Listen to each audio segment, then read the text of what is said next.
आज और शनिदेव महाराज जी का प्राकट्य दिवस व वट सावित्री पूजन दोनों है। और शनिवार को शनिदेव जी का प्राकट्य दिवस है, इसलिए विशेष महत्व है। उसी के उपलक्ष्य में भावाश्रम से छोटा सा कार्यक्रम। और इस बार ज्येष्ठ अमावस्या शनिवार का विशेष योग बना है, जिसमें शनिश्वरी अमावस्या भी कहा गया है इसको। आज का दिन शनि पूजा के लिए बहुत शुभकारी एवं फलदायक होता है।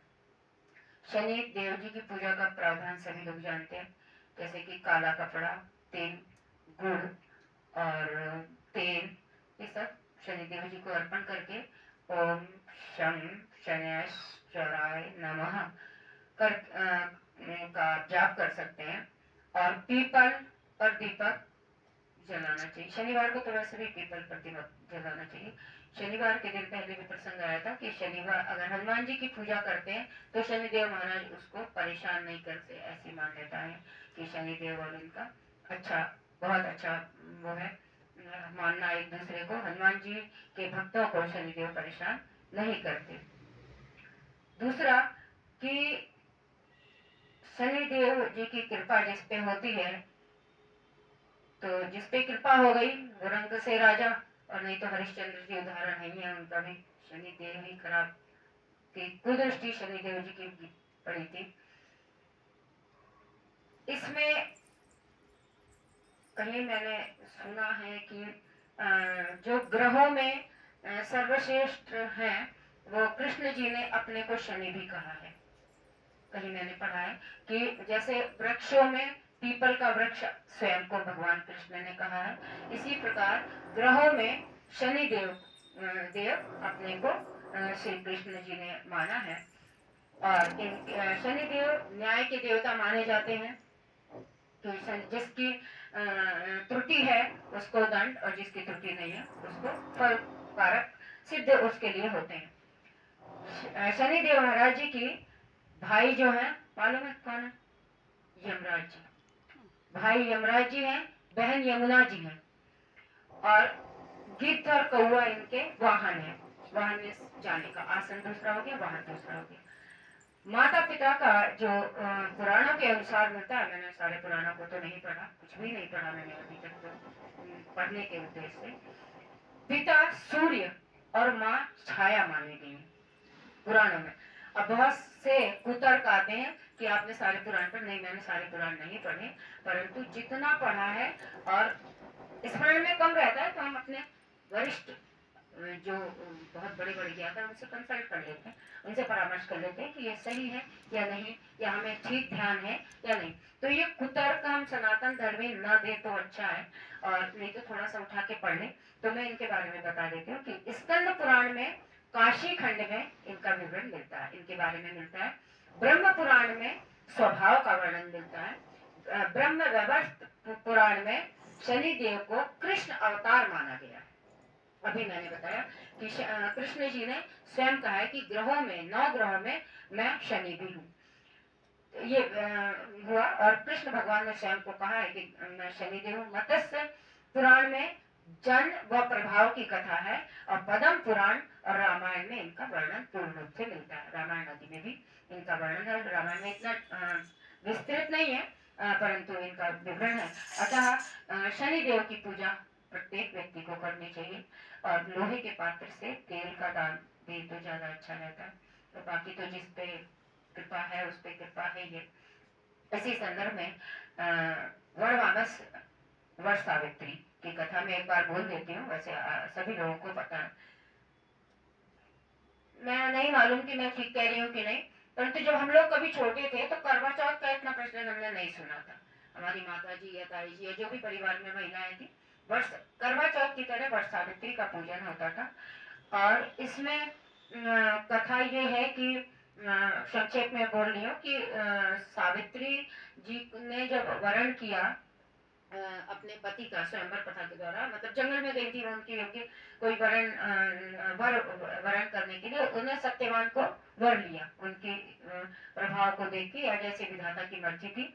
जब उनके पिता को ये पता चला, नारायण ने उनके पिता को बताया कि उनकी तो बहुत अल्पायु है जिसको सावित्री जी ने चुना है वर के रूप में। तो पिता ने कहा कि तुमने बेटी जिसको चुना है पति के रूप में, उसकी तो बहुत अल्प आयु है, 1 वर्ष या कुछ महीने ऐसा ही था, तो बहुत अल्प आयु है, तो इतने में तो आप किसी दूसरे पति का कोई दूसरा पति ढूंढिए, वर कर लो तो अच्छा है। तो उसने कहा कि तेरे एक ही बार होते हैं, शास्त्र एक ही बार बोलते हैं, ब्राह्मण एक ही बार मंत्र पढ़ता है, तो मैं दूसरा वर कैसे बनूंगी? आजकल की तो महिला थी नहीं वो कि चल तू नहीं तो तू सही। तो इसी नाते उन्होंने नारद जी से फिर पूछा। खैर कुल मिला के जब नहीं हुआ तो उनका प्राणी ज्ञान संस्कार हो गया सत्यवान सावित्री का। सावित्री जी ने नारायण भगवान से पूछा कि इनकी आयु कितनी है, कितने किस दिन इनकी पूर्ण आयु होगी। तो वो पल पल गिनती रही और चिंता तो थी ही कि ऐसा कैसे। 3 दिन पहले उन्होंने आहार छोड़ के व्रत ले लिया, लगातार पूजा में रही। अब पूजा में रहने के बाद जब यमराज जी आए तो उनके माता पिता सास ससुर नेत्रहीन थे और राजपाट सब दूसरे राजाओं ने छीन ही लिया था। तो जब यमराज जी आए तो यमराज जी उनके वो गए लकड़ी काटने गए, तो जंगल में गए, तो उनके पीछे पीछे आज्ञा लेकर सावित्री जी भी गई। और सावित्री जी गई, उनको पता था कि आज का दिन शुभ नहीं है, तो वो पेड़ पे चढ़े और चढ़ने के बाद उनके सिर में भयानक पीड़ा हुई और भयानक पीड़ा होने के बाद में वो जो है नीचे उतर आए तो वो सावित्री ने उनको अपने गोद में लिटाया और वो भगवान का ध्यान करने लगी। इतनी देर में यमराज आए और उनको साथ ले गए। वो अपने पीछे पीछे चलने लगी तो यमराज जी ने कहा कि आप पीछे पीछे क्यों आ रही हैं? जब मैं किसी को लेने आता हूँ तो मैं वही जाने का अधिकारी होता है जिसको मैं लेने आता हूँ। तो बोली मुझे कोई दिक्कत नहीं है, मुझे कोई परेशानी कोई कष्ट नहीं हो रहा है, मैं अपने पति के पीछे पीछे चलने का मुझे अधिकार है, शास्त्र संगत अधिकार है, तो आप चलिए मैं आपके पीछे पीछे आ रही हूँ। प्रसन्न हुए उनकी भक्ति से और शक्ति से। तो यमराज जी ने पूछा कि आप वरदान मांग लीजिए, क्या वरदान चाहिए? तो उन्होंने कहा कि मेरे सास ससुर नेत्रहीन है, आप वरदान दीजिए कि मेरे सास ससुर देखने लगे और हमारा राजपाट जो छीन चुका है वो हमें पुनः प्राप्त हो जाए। तो यमराज जी ने कहा ठीक है ऐसा ही होगा, तथास्तु, अब आप लौट जाओ। वो फिर चलती रही पीछे पीछे, फिर उन्होंने देखा कि फिर कहा कि आपको मैंने वरदान दे दिया, अब आप लौट जाओ। तो वो बोली कि नहीं, मेरा वरदान तो सास ससुर के लिए था, मैं तो पति के पीछे चलने का मुझे अधिकार है, इसलिए मैं चली, मुझे कोई कष्ट नहीं है। ऐसे करते करते उन्होंने फिर मांगा कि मेरे जो सास ससुर हैं वो पोतों का उन्हें पोते प्राप्त हो जाए, तो पोते प्राप्त भी होंगे जब पति प्राप्त हो जाए। तो उन्होंने कहा ठीक है ऐसा ही होगा। फिर वो चली तो जब उनकी भक्ति से और पति व्रत धर्म से यमराज जी अत्यधिक प्रसन्न हो गए तो उन्होंने कहा कि अब क्या कौन सा वरदान आपको चाहिए बोलिए। तो बोली कि मेरे पति को वापस कर दो। तो उन्होंने पति को वापस किया और उसी पेड़ के नीचे जहाँ प्राण उन्होंने जीव, प्राण हम लोग कहते हैं कि शरीर से तो नहीं, शरीर तो वहीं रहता है, जीव चला जाता है।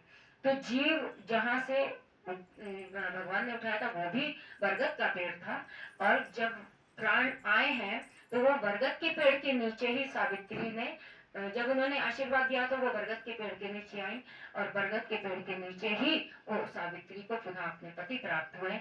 इसीलिए वर सावित्री के दिन बरगद का पेड़ की पूजा का, सुहाग जितना दान दीजिए उसका और नए फलों का बहुत धूमधाम से फिर सभी स्त्रियां सुहाग में इस व्रत को करती हैं। और जैसे सावित्री की प्रतिव्रत शक्ति रही, भगवान सभी सुहागन स्त्रियों को अपने अपने पति के प्रति प्रेम, वो पति से भी अपने सानिध्य का, अपने कर्तव्यों का निर्वाह पूर्ण रूप से हो, सभी का ग्रस्त जीवन सुख शांति से बीते, इसी भगवान के श्री चरणों में मनोकामना के साथ मैं कथा को विराम करती हूँ। धन्यवाद। जो लोग नहीं आए हैं कृपया आने का कष्ट करें।